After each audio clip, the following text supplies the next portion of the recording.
Hello दोस्त, हमारे sky unlimited YouTube channel पर आप सभी का स्वागत है। आइए हम शुरू करते हैं पॉलिटिकल साइंस के अपने दूसरे अध्याय से, जो है भारतीय संविधान सभा।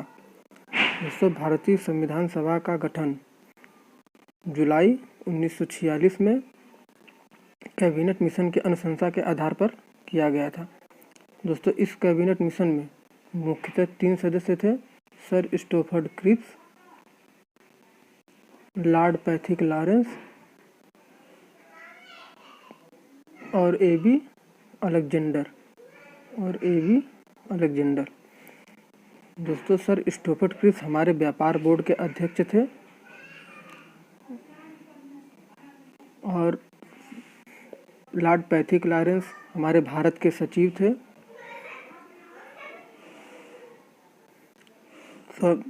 दोस्तों, सर्वप्रथम संविधान सभा के गठन का विचार 1924 में स्वराज पार्टी ने दिया था। हमारे संविधान सभा में कुल सदस्यों की संख्या 389 थी, जिसमें से 296 सदस्य ब्रिटिश प्रांत के थे और 93 सदस्य देशी रियासतों से थे। संविधान सभा की प्रथम बैठक 9 दिसंबर 1946 को हुई, जिसमें हमारे अस्थायी अध्यक्ष सच्चिदानंद सिन्हा को बनाया गया, जो कि उस समय सबसे बुजुर्ग सदस्य थे। जी दोस्तों, ये हमारे अस्थायी अध्यक्ष थे, सच्चिदानंद सिन्हा। दोस्तों, इस प्रथम बैठक का मुस्लिम लीग और देशी रियासतों में हैदराबाद के प्रतिनिधियों ने भाग नहीं लिया था। मुस्लिम लीग और देशी रियासतों में हैदराबाद के प्रतिनिधियों ने भाग नहीं लिया था। मुख्यतः 10 लाख की आबादी पर संविधान सभा में एक स्थान का आवंटन किया गया था, जो कि हमारे 10 लाख आबादी का प्रतिनिधित्व एक प्रतिनिधि करेंगे। प्रांतों में जो भी प्रतिनिधि का आवंटन किया गया था, यह मुख्यतः 3 जनसंख्या के आधार पर की गई थी। पहली थी साधारण जनसंख्या, दूसरी सिख जनसंख्या और तीसरी मुस्लिम जनसंख्या। जितने भी प्रतिनिधि थे, मुख्यतः इन्हीं 3 जनसंख्या के आधार पर इनके प्रतिनिधियों का गठन किया गया था। दोस्तों, आइए संविधान सभा के कुछ प्रमुख समिति व उनके अध्यक्षों के बारे में जान लें। पहला है संचालन समिति। संचालन समिति के अध्यक्ष थे डॉक्टर राजेंद्र प्रसाद। संघीय संविधान समिति के अध्यक्ष थे पंडित जवाहरलाल नेहरू। प्रांतीय संविधान समिति के अध्यक्ष थे सरदार वल्लभ भाई पटेल। प्रारूप समिति के अध्यक्ष थे भीमराव अंबेडकर। तदर्थ समिति के अध्यक्ष थे डॉक्टर राजेंद्र प्रसाद।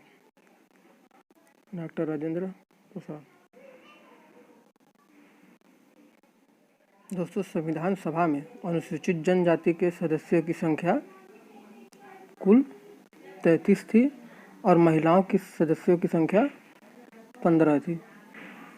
11 दिसंबर 1946 को डॉक्टर राजेंद्र प्रसाद को स्थायी अध्यक्ष बनाया गया। संविधान सभा का स्थायी अध्यक्ष 11 दिसंबर 1946 को डॉक्टर राजेंद्र प्रसाद को बनाया गया। फिर 13 दिसंबर 1946 को जवाहरलाल नेहरू ने उद्देश्य प्रस्ताव प्राप्त किया। दोस्तों, यह बहुत ही अहम प्रस्ताव था, जिसे जवाहरलाल नेहरू ने 13 दिसंबर 1946 को पेश किया। यही उद्देश्य प्रस्ताव आगे चलकर संविधान की प्रस्तावना के रूप में परिवर्तित होता है। ये प्रस्तावना के रूप में यही उद्देश्य प्रस्ताव आगे चलकर परिवर्तित हो जाता है। उसके बाद 24 अगस्त 1947 को डॉक्टर भीमराव अंबेडकर 29 अगस्त 1947 को भीमराव अंबेडकर प्रारूप समिति के अध्यक्ष चुने जाते हैं। दोस्तों, संविधान सभा में इनका चुनाव पश्चिम बंगाल से हुआ था, न कि महाराष्ट्र से। 3 जून 1947 को कैबिनेट मिशन योजना के अनुसार कुल सदस्यों की संख्या अब 324 रह गई थी, 324, जिसमें से 235 ब्रिटिश प्रांत बचे थे और 79 देसी रियासतें थीं। फिर 31 अक्टूबर को संविधान सभा का फिर गठन होता है, दोबारा विभाजन के बाद, और 31 दिसंबर 1947 को संविधान सभा में कुल सदस्यों की संख्या 299 रह जाती है, जिसमें से 229 ब्रिटिश प्रांत के और 70 देसी रियासतों के सीट बचते हैं। 21 फरवरी 1948 को प्रारूप समिति ने अपनी रिपोर्ट पेश की। उस समय 284 सदस्यों ने इस पर हस्ताक्षर किए थे और संविधान सभा का प्रथम वाचन 4 नवंबर से शुरू होकर 26 नवंबर 1949 को इसका अंतिम वाचन होता है। 26 नवंबर 1949। दोस्तों, उसी दिन संविधान को लागू किया जाता है और जिस समय लागू होने के बाद 15 अनुच्छेद उसी दिन से लागू हो जाते हैं और शेष अनुच्छेद 26 जनवरी 1950 को लागू किया जाता है। दोस्तों, फिर आता है संविधान निर्माण की प्रक्रिया। संविधान निर्माण की प्रक्रिया में 2 वर्ष 11 महीने और 18 दिन का टोटल समय लगा था और संविधान सभा के प्रारूप पर टोटल 114 दिन बहस हुई और 63,96,000 और 79 रुपये इस पर खर्चा हुए थे। वो लगभग 64 लाख रुपये संविधान निर्माण की प्रक्रिया में खर्चा हुआ था और 26 नवंबर 1949 को संविधान में कुल 22 भाग, 395 अनुच्छेद और 8 अनुसूचियाँ थी, जो इस समय हमारे अनुसूचियों की संख्या 12 है, किंतु जब संविधान सभा ने संविधान प्रस्तुत किया था उस समय अनुसूचियों की संख्या 8 थी। तो 24 जनवरी 1950 को संविधान सभा की अंतिम बैठक हुई। संविधान सभा की अंतिम बैठक 24 जनवरी 1950 को हुई। इसी दिन डॉक्टर राजेंद्र प्रसाद को राष्ट्रपति चुना जाता है 24 जनवरी 1950 को। और संविधान सभा आम चुनाव के नई संसद बनने से पहले तक अंतरिम संसद के रूप में कार्य करेगी, जब तक कि चुनाव न हो जाए। अंतरिम संसद के रूप में कार्य करेगी संविधान सभा जब तक कि प्रथम चुनाव न हो जाए। फिर हमारा दोस्तों आता है राष्ट्रध्वज। संविधान सभा ने राष्ट्रध्वज को 22 जुलाई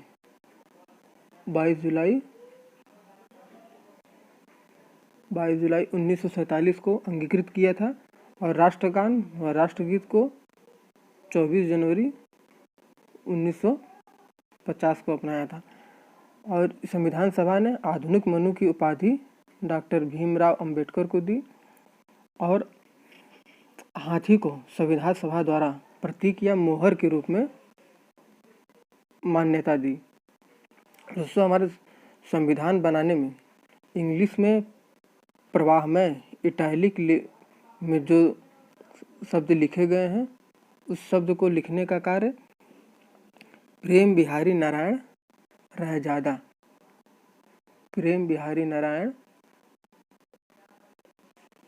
रायजादा ने किया था एवं हिंदी में संविधान को लिखने का कार्य बसंत कृष्ण वैद्य थे। बसंत कृष्ण वैद्य थे।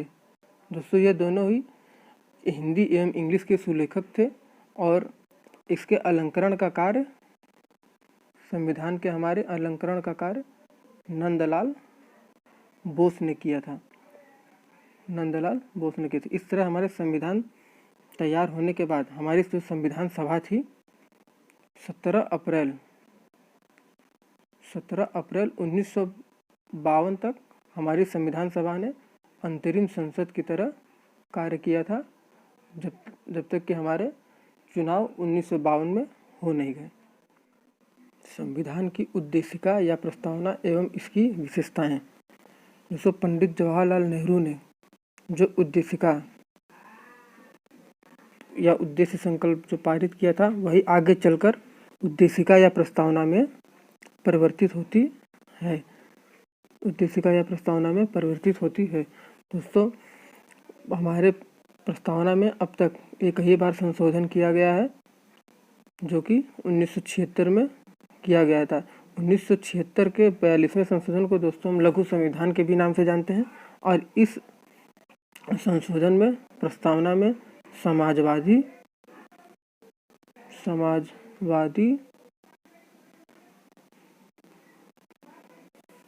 पंथनिरपेक्ष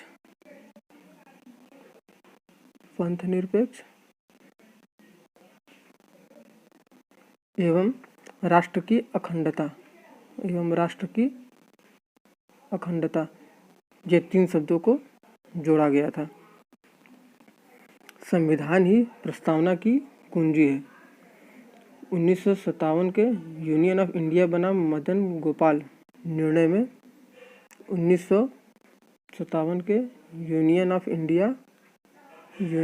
इंडिया वर्सेज मदन गोपाल